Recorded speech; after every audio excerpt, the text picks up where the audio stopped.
Black and white தமிழர்களுக்கு அன்பான வணக்கங்கள். சமீபத்தில் ஈஷா யோகா மையம் ஜக்கி வாசுதேவ் நிறுவனராக ஒரு மிகப்பெரிய ஆன்மீக ஸ்தலத்தை உருவாக்கி இருக்கிறார். நிறைய சோஷியல் ஆக்டிவிட்டீஸ் செஞ்சிட்ருக்கிறாரு. கல்வி நிறுவனங்கள் நடத்திட்டு இருக்காரு. ஆனால் இதுக்குள்ள சில தவறான சம்பவங்கள் நடைபெற்று கொண்டிருக்கு அப்படின்னு பெரிதாக ஊடகங்களில் பேசப்பட்டு கொண்டிருக்கு. உண்மையில் அங்கே நடக்கிறது என்ன சார்ந்து பேசுவதற்காக நம்மோடு ஈஷா யோகா மையத்தினுடைய ஒரு வாலண்டியர் தன்னார்வலர் திரு கார்த்திக் சங்கர் இணைந்திருக்காங்க. வணக்கம் கார்த்திக். உள்ள நிறைய பேர் காணாமல் போகிறாங்க, தற்கொலைகள் நிகழுது அப்படின்னு சொல்கிறாங்க. உண்மையா? இல்லைங்க, யார் காணாமலாம் போகல. இது வரைக்கும் பார்த்தீங்கன்னா ஒரு நாளைக்கு ஈஷா யோகா மையத்துக்கு 25,000 பேர் வராங்க ஒரு நாளைக்கு சராசரி. கோயம்புத்தூரில் அங்கே ஆதியோகியை பார்க்குறாங்க, தியானலிங்கத்தில் தியானம் பண்ணுறாங்க, அங்கே இருக்கிற லிங்கபேர் சந்நிதி இருக்குது, அங்கே போகிறாங்க. அதுக்கப்புறம் பார்த்தீங்கன்னா உங்களுக்கு ஒரு வீக்கெண்ட் அப்படின்னா 50,000 பேர் வராங்க. இப்போ முடிஞ்ச தீபாவளி கூட 1,00,000 பேர் வந்ததாக சொன்னாங்க. அது அவங்களே அதிகாரப்பூர்வமாக அறிவிச்சிருக்காங்க ஈஷா யோகாவிலேருந்து. மகாசிவராத்திரி உங்களுக்கு தெரியும், 5,000 10 லட்சம் மக்களுக்கு மேலே எல்லோரும் வராங்க. அதை நீங்கள் டிவியில் பார்த்துருப்பீங்க. இவ்வளோ பேர் வரதில்ல. கடந்த 15 வருடங்களில் பார்த்தீங்கன்னா 6 missing complaint relevant to Isha foundation பதிவாயிருக்கு. அவங்க வந்ததில் காணாமல் போனவங்க இதெல்லாம் சேர்த்து வெறும் 6 பேர் தான். அதில் 5 பேர் திரும்பி வந்துட்டாங்க. அதுவும் பார்த்தீங்கன்னா போலீஸ் ரிப்போர்ட் சப்மிட் பண்ணுறாங்க. நான் அதையும் கூட உங்களுக்கு காட்டுறேன். ஹைகோர்ட்டில் போலீஸ் தெளிவாக ரிப்போர்ட் சப்மிட் பண்ணுறாங்க. இந்த மாதிரி 6 பேர் இது வரைக்கும் காணாமல் போயிருக்காங்க. 6 பேரில் 5 பேர் திரும்பி வந்துட்டாங்க. மீதம் ஒரு வழக்குமே ஈஷா யோக மையமே கொடுத்த வழக்கு. அதில் உள்ளே இருந்த கணேசன் அப்படின்றவர் வெள்ளையங்கிரி மலைக்கு யாத்திரை போகிறாரு. அதெல்லாம் சிசிடிவி ஃபுட்டேஜஸில் இதாக இருக்குது. நைட் அவர் வெள்ளையங்கிரி மலைக்கு போகிறாரு. அது யூஸ்வலாக பார்த்திங்கன்னா அந்த சித்ரா பௌர்ணமி நைட்டில் எல்லோரும் போவாங்க. அப்படி போகும்போது அவர் ஃபுட்டு எல்லாம் வாங்கிட்டு மேலே போகிறார். மேலே போனவர் கீழே வரல. அவர் வழி தவறி போயிட்டாரா, வைல்ட் அனிமல்ஸ் ஆண்டாங்க நமக்கு தெரியாது. அந்த கம்ப்ளைண்ட் கொடுத்தது ஈஷா யோக மையம். இதில் என்ன பல பேர் மாயமாக போகிறாங்க. ஒருத்தரும் ஒரு மாதிரி சொல்கிறாங்க.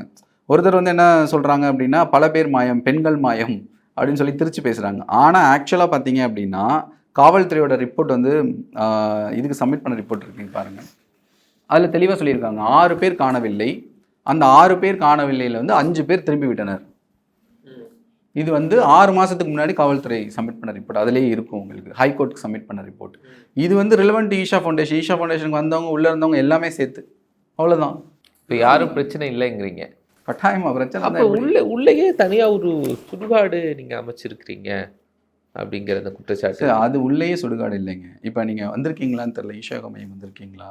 நீங்கள் ஆதியோகி பார்த்துருக்கீங்களா? ஆதியோகிலாம் வர்றதுக்கு முன்னாடி அந்த ரோட்டில் வருவீங்களா, மலை கிராம ரோட்டில் வருவீங்க இல்லையா, அது பக்கத்தில் ஒரு சுடுகாடு இருக்குது. ஈஷா யோகா மையம் உள்ள சுடுகாடு இல்லை, ஈஷா யோகாவோட நிலத்தை சுடுகாடு இருக்கா. நான் ஏன்னு சொல்கிறேன், ஈஷா யோகா சுற்றி பார்த்தீங்கன்னா ஒரு 15 மலைவாழ் கிராமங்கள் இருக்குது. 10 to 15 கிராமங்கள். பட்டியார் கோவில்பதி, முள்ளங்காடு, முட்டத்தோயில், தானிக்கண்டின்னு எல்லாம் ட்ரைபல் வில்லேஜ், எஸ்டி எஸ்சி மக்கள் வசிக்கிற ட்ரைபல் வில்லேஜ். அந்த வில்லேஜில் யாரோ ஒருத்தவங்க இறந்துட்டாங்கன்னா அவங்கள புதைக்கிறதுக்கு பக்கத்தில் தொண்டாமுத்தூர் போகணும். எஸ்பி வேலுமணி அவரோட தொகுதி இருக்கு இல்லையா, தொண்டாமுத்தூர் தொகுதி கேள்விப்பட்டிருப்பீங்க. அங்கே போகணும். 15 கிலோமீட்டர் தள்ளி போகணும். சரி, ஒருத்தவங்களுக்கு ஏதோ ஒரு ரிச்சுவல் மரணம் அடைஞ்சிட்டாங்கன்னா நீங்கள் அவங்கள 15 கிலோமீட்டர் எப்படி கொண்டு போவீங்க? இது ரொம்ப நாள் கோரிக்கை, அந்த மக்களோட கோரிக்கை. அது அரசாங்கம் என்ன சொன்னாங்கன்னா உங்களுக்கு நாங்கள் ஃப்ரீ ஆம்புலன்ஸ் ரெடி பண்ணி கொடுக்குறோம் அப்படின்னு சொன்னாங்க. அது ஓகே, ஒரு டெம்பரரி சொல்யூஷன் ஆகணும். அது பெர்மனன்ட் சொல்யூஷன் கிடையாது. இதனால் அவங்க தீர்மானம் நிறைவேற்றினாங்க. இதில் பஞ்சாயத்தில் அந்த ஒரு லேடி இருக்காங்க, அவங்க தான் பஞ்சாயத்து பிரசிடென்ட். அவங்களோட முயற்சியால் இது நடந்தது. அவங்க தீர்மானம் நிறைவேற்றி அரசுக்கு சொல்கிறாங்க. அரசுக்கிட்ட ப்ராப்பராக எல்லா அப்ரூவல்ஸும் வாங்குறாங்க. பொல்யூஷன் கண்ட்ரோல் போர்டு அப்ரூவல், கலெக்டரோட அனுமதி லெட்டரு, உதவி திட்ட இயக்குனரோட லெட்டரு, இது எல்லாத்தையும் வாங்கி தான் அந்த இடத்துல சுடுகாடு கட்டுறாங்க. இன்னும் அந்த சுடுகாடு ஆப்ரேஷன்லாகவே ஆகலை.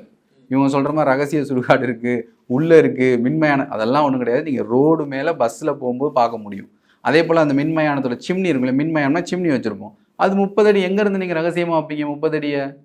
ஆதியோகி பார்க்குறதுக்கு முன்னாடி நீங்கள் சிம்னியை தான் பார்ப்பீங்க. எல்லாருக்கும் தெரியும் இது பார்த்தீங்க அப்படின்னா நான் அந்த பக்கமே திரும்பி பார்க்க மாட்டேன். அங்கே ஒரு யானை இருக்குன்னு சொல்கிறது. திரும்பி பார்த்தா தெரியும் யானை இருக்கா இல்லையான்றது. அதுக்கான எல்லா டீட்டெயில்ஸும் நான். அப்போ இது வரைக்கும் ஒருத்தரை கூட அங்கே தகனம் பண்ணல, ஓப்பனே பண்ணல. அது கேஸ் போட்டு ஸ்டாப் பண்ணியிருக்காங்க. கிரமட்டோரியம் தகன மேடையை பக்கத்து நிலத்துக்காரர் எனக்கு பொல்யூஷன் வந்துருமோன்னு பயமாக இருக்குது. அவருக்கு ஆப்வியஸாக அவரோட நிலத்தோட வேல்யூ குறைஞ்சிரும்னு அவர் பயப்படுறாரு. அதனால் அவர் என்ன பண்ணுறது, இதை ஸ்டாப் பண்ணணும் அப்படின்றது அவர் ஸ்டாப் பண்ணியிருக்காரு, கேஸ் போட்டிருக்காரு. அப்போ கோர்ட் என்ன சொல்லுதுன்னா பொல்யூஷன் கண்ட்ரோல் போர்டு கூப்பிட்டு, இப்போ என் நிலம் இருக்குது உங்கள் நிலம் இருக்குன்னு வச்சுக்கோங்களேன், நான் என் நிலத்தோட எல்லையில் வைக்கிறேன்னா கூட உங்களுக்கு பாதிப்பு வரும். அதனால் பொல்யூஷன் கண்ட்ரோல் போர்டு இந்த மாதிரி எந்த விஷயம் நீங்கள் பண்ணாலும், ஒரு தகனமடியோ இல்லை அது சம்மந்தமான ஏதோ ஒரு இண்டஸ்ட்ரி நீங்கள் பண்ணுறீங்கன்னா என்னோட பவுண்டரியை விட்டு நான் தள்ளி இருக்கணும். உங்கள் பவுண்டரிக்கு நான் டச் பண்ணுவேன். இதெல்லாம் பொல்யூஷன் கண்ட்ரோல் போர்டு நார்ம்ஸில் இருக்குது. அந்த நார்ம்ஸ் சரியாக ஃபாலோ பண்ணப்பட்டிருக்கா அப்படின்னு கேட்குறாங்க. பொல்யூஷன் கண்ட்ரோல் போர்டை வந்து உயர்நீதிமன்றம் கேட்குறாங்க. அதனால் அதை வந்து இன்னும் அவங்க சப்மிட் பண்ணலை. இப்போ தான் அந்த வழக்கு போட்டாங்க. அதனால் இன்னும் ஆப்ரேஷனலாகவே ஆகலை. ஆப்ரேஷனலாகவே ஆகாத ஒரு சுடுகாடை வச்சு இவங்க இவ்வளோ கதை கட்டுறாங்க. இதனால் யாருக்கு நஷ்டம்? அந்த மக்களுக்கு தான் நஷ்டம். இது யாருடைய கண்ட்ரோலில் இருக்குது? நிலம்ங்கிறது ஈஷா நிலம் யாருடைய கண்ட்ரோல்? கவர்மெண்ட்டோட கண்ட்ரோலில் தான் இருக்குது. கவர்மெண்ட் தானே உங்களுக்கு அங்கே வந்து இது கொடுக்க முடியும், டெத் சர்டிஃபிகேட் கொடுக்க முடியும். இப்போ நான் உங்களோட கண்ட்ரோலில் இருக்குன்னு வச்சுக்கோங்க. நாங்கள் என்னோட அப்பாவே தாத்தாவே ஏதோ ஒன்று நடக்குதுன்னா நாங்கள் வரேன். நீங்கள் எனக்கு எப்படி வந்து கொடுப்பீங்க, டெத் சர்டிஃபிகேட் கொடுப்பீங்க? ஈஷா யோகா மையம் இது மட்டும் கிடையாது, தமிழ்நாடு முழுக்க 14 சுடுகாடுகளை பராமரிக்கிறாங்க. அரசின் சுடுகாடுகளை ஈஷா யோகா மையம் மட்டும் கிடையாது, ரோட்டரி கிளப் பராமரிக்கிறாங்க, மற்ற சேவாசிரமங்கள் பராமரிக்கிறாங்க. இங்கே பெசன் நகரில் இருக்கிற சுடுகாடு இருக்கு இல்லையா, அது கூட ஈஷா யோகா பராமரிப்பில் தான் இருக்குது. இப்போ கூட அஜித் அவங்க அப்பா தவறி போயிட்டாருன்னு அவர் வந்தாங்க, தகனம் பண்ண விஷுவல்ஸ்லாம் பார்த்துருப்பீங்க நீங்கள். அது ஈஷா யோகா மையத்தோட கண்ட்ரோலில் இருக்க சுடுகாடு தான். இது எல்லா அமைப்புகளும் செய்கிறது. இவங்க சும்மா அதை வந்து கத்திக்கிட்டே இருக்காங்க. இப்போ அந்த சுடுகாடு தான் ஒரு பெரிய பேசு பொருளாக மாறி இருக்கிறதுனால நீங்கள் சொல்கிறீங்க அது ஈஷா நிலத்தில் இருக்குது, ஆனால் நம்மளுடைய கண்ட்ரோல் இல்லை அப்படின்னா, ஈஷா யோகா மையத்தில் யாராவது மரணம் அடைந்தால் அவங்கள டைரெக்டாக அரசினுடைய அனுமதி இல்லாமல் அங்கே அடக்கம் பண்ணிடலாம்? பண்ண முடியாது. ஏன்னு வைங்களேன், உள்ளே இருக்கிறவங்க எல்லாமே வந்து நீங்கள் ப்ராப்பராக டீட்டெயில்ஸ் மெயின்டைன் பண்ணணும். இது அரசோட தணிக்கைக்கு உட்பட்டது. இல்லை, உள்ள பணியாளர்கள்லாம் உங்கள் பணியாளர்கள் தானே இருப்பாங்க? பணியாளர்கள் உள்ள முழு நேர தன்னார்வ தொண்டர்களாக இருந்தாலும் பணியாளர்கள் கூட வெளியே தங்கியிருக்கவங்க கூட இருக்காங்க. அவங்க வெளியே தங்கியிருந்து கூட உள்ளே வந்து பணிபுரியலாம். அதை கூட விட்டுடலாம். அதோட ஆப்வியஸாக எல்லாம் ஓப்பன். நீங்கள் என்ன கேட்குறேன், உங்களோட சந்தேகம் என்னன்னா, உள்ளே இருக்கவங்க இறந்து போனால் ரகசியமாக எரிச்சிருந்தீங்களா போச்சுறீங்களான்றதான் அவங்களோட சந்தேகம். அதுக்கு தான் நான் ஆன்சர் பண்ணுறேன். உள்ளே இருக்கிறவங்க எத்தனை பேர் இருக்காங்க எல்லாமே everything is document, everything is subjected to scrutiny. இப்போ கூட 150 போலீஸ் உள்ளே வந்தாங்க இல்லையா, உள்ளே வந்து விசாரிச்சாங்க. அவங்க வந்து எல்லா போலீஸ் டாக்குமெண்ட்டில் கிளியராக டாக்குமெண்ட் பண்ணியிருக்காங்க. 2000 சொச்சம் பேர் உள்ளே இருக்காங்க, 217 துறவிகள் இருக்காங்க, 300 சொச்சம் இவங்க மாணவர்கள் வந்து உள்ளே படிக்கிறாங்க. இது எல்லாத்தையும் டாக்குமெண்ட் பண்ணியிருக்காங்க. இதில் என்ன அப்படி ஒரு ஆள் நீங்கள் சொல்கிற மாதிரி மிஸ் ஆனால் ஆப்வியஸாக எல்லாருக்குமே தெரியுமே. அது உள்ளே இருக்கிறவங்க யாரும் தனியால் கிடையாது, அவனுக்கு குடும்பம் இருக்குல்ல, எல்லாருமே இருக்காங்கல்ல, குடும்பத்தோடு தானே உள்ளே இருக்காங்க. கல்யாணம் பண்ணி தான் 217 துறவிகள் போக மற்றவங்களாம் எப்படி இருக்காங்க, கல்யாணம் பண்ணிட்டு தான் இருக்காங்க. ஸோ இது வந்து பார்த்திங்க அப்படின்னா ரொம்ப ஒரு குழந்தை, அதை என்ன சொல்கிறதுனா, ஒரு விஷயத்தை இது மர்மமாக இருக்குது, மர்ம தேசம் மாதிரி இருக்குது. ராஜேஷ்குமார் நாவலுக்கு நல்லாயிருக்கும், பட் ரியாலிட்டி கிடையாது.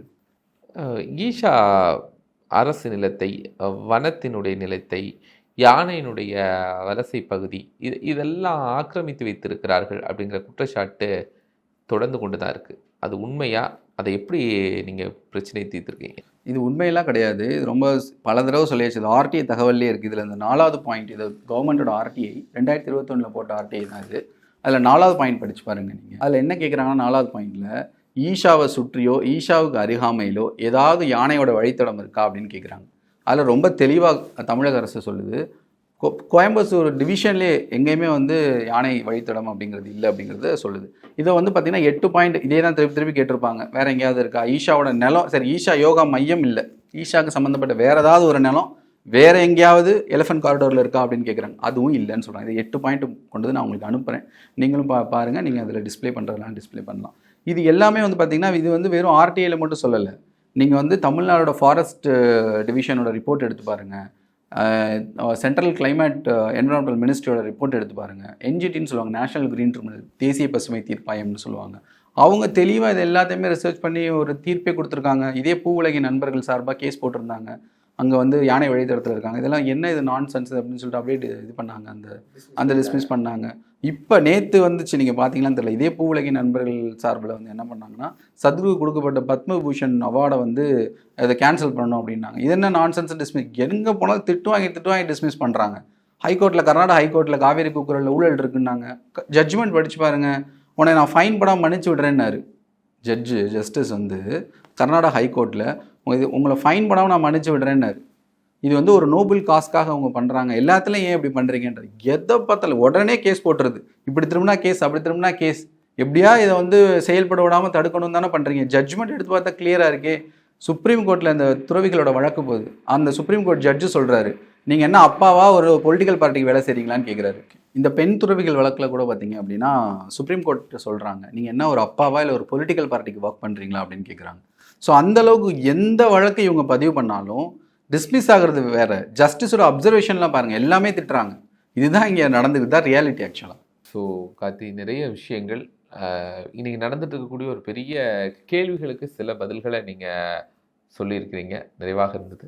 ரொம்ப நன்றிங்க. தேங்க்யூ. நேர்களே மற்றும் நிகழ்ச்சியில் நம்ம சந்திக்கலாம். நன்றி.